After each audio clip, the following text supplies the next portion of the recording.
University of Texas, Rio Grande Valley, in Edinburgh, and Brownsville, Texas. And today I want to talk to you a little bit about the Timpani audition etude for Texas Allstate.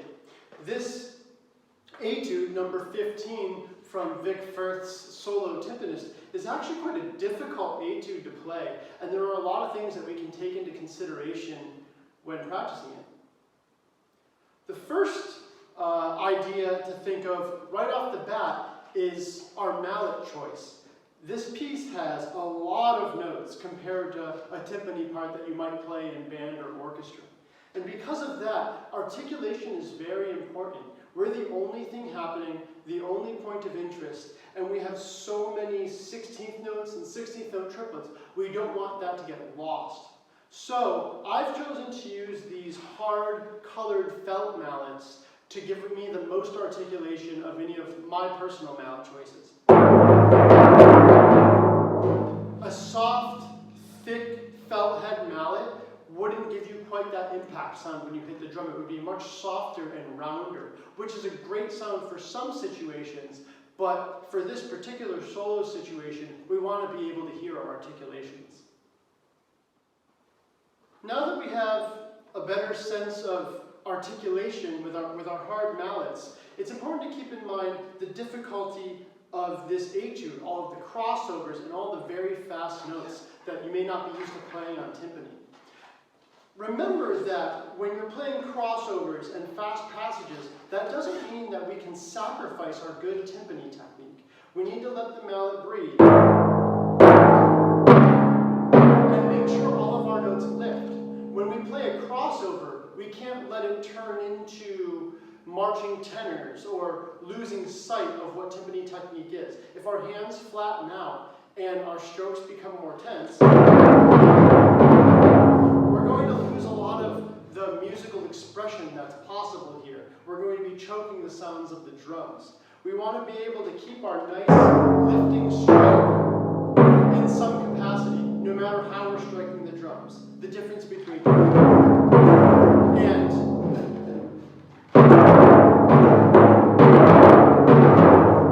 making sure that we use our upper body to stay in position to get a good stroke for every note.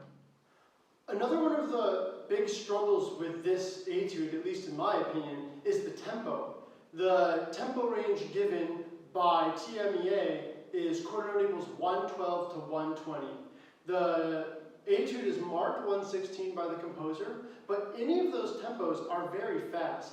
Maybe on their own the rhythms aren't too difficult, but when you keep into consideration having good timpani technique and having good intonation with all the tuning changes, there is a much higher level of difficulty.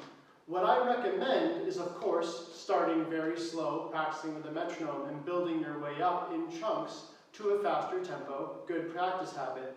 But I also highly recommend you take time to practice your tuning changes alone with a metronome.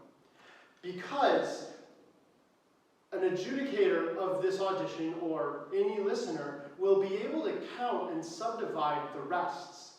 And when we look at measure 8, you have 1 7/8 measure to tune to F sharp. When we look, near the end, we have a total of 17 eighth notes to retune all 3 drums to F, B flat, and B. And especially for this audition, you can definitely bet that whoever's listening to your tape is going to be tapping along those eighth notes to make sure you counted them properly. For that reason, don't slack on the practicing of your rests. Your metronome is still on, and you're still planning out which drum you tune first and how quickly you tune them to be ready to come in at the right time. On the same concept of tuning, I think it's really important to be able to hear the harmonies of the drums. Yes, this is a very low timbre, and for many, including myself as a professional, it can be difficult to really pick out the fundamental pitch of every drum, especially when you're right on top of them. So I implore you to play this on an instrument. You can hear the melody when you practice, but when you get a more pure timbre to hear what this sounds like, you can keep that in your ear much more easily, so you know how your intonation is doing while you're playing.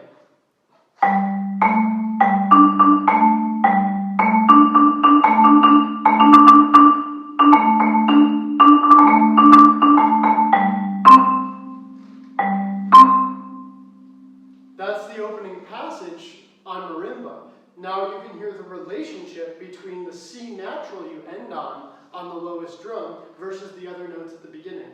This is especially helpful for the next line.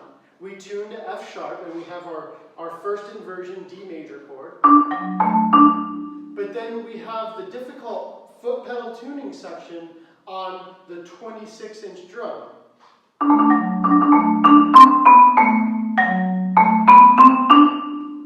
That's not quite what we're listening for, not since we're starting with a major chord. This flat 7 is maybe not what your ear necessarily wants in this scenario. So it's really important to get this scalar passage in your ear because it might be different from our expectations. You might fall into the trap of accidentally playing a C sharp because that's what sounds right. But it's not. It's a C natural in that scalar passage. Hearing that on another instrument can help us kind of burn that into our brain so we can listen for the correct sounds. In addition, it's incredibly important for you to listen to yourself as an audience member. You're hearing different sounds when you're right on top of the drums playing than if you're out there where my camera is or where an audience would be. Record yourself and listen and think to yourself, is that really what I want it to sound like? Does that sound the way I hoped it would? And if it isn't, then make an adjustment and make it sound the way you want.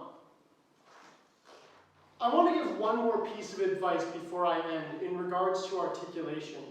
There are several passages in this etude where you have several fast notes in a row on the same drum, which can be a trouble spot on timpani because of how large and resonant the heads are. We can lose the notes because of how fast we're playing. One strategy we can employ to help us with our articulations, and with this in mind, is to slightly firm up our grip and move closer to the edge of the drum so that we get slightly less resonance on fast notes. And I'll show you an example here at measure 33. Going to make sure my drums are tuned correctly. So at measure 33, we have a sol do. We have the A natural leading into the D's and A's crossover 16th notes for a while.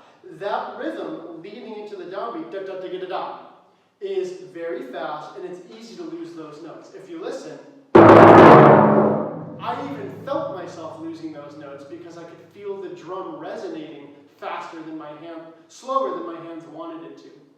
My solution is to firm up my grip with my back fingers just very slightly, not tension, just a slight firmness to keep the sticks in place, and then move from your good beating area slightly closer to the edge. You're going to get a little bit of a thinner sound, but you're going to have clearer articulation.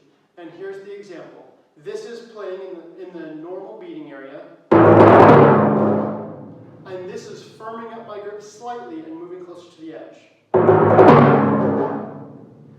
I imagine on your end, as well as mine, you heard a much clearer rhythm that sounded much more like what was written on the page, coming a little bit closer to the edge of the drum. This articulation strategy also applies very much to our grand finale, when we have our octave Fs and the B flat in a very loud, fortissimo, grand exit.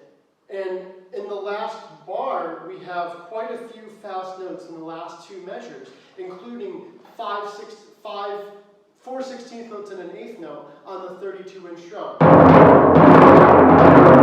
Even with my hard mallets, that can just sound like a wash of sound. So we're going to come to our edge with our slightly firmer grip, get that nice articulation, and then also plan out our dampening. This is, in my opinion, the spot of the piece where the dampening is most critical because it's the very end. We want to make sure that our drums aren't ringing after the last note. So we're going to play dampen, then the final note on the offbeat 8th. And after that offbeat 8th note, we're going to dampen both of our top drums because our top drum will be ringing. I like to keep my forearm over the 32-inch drum as well, just to make sure that if there is any residual resonance, that it stops. So the last measure at tempo for me would be.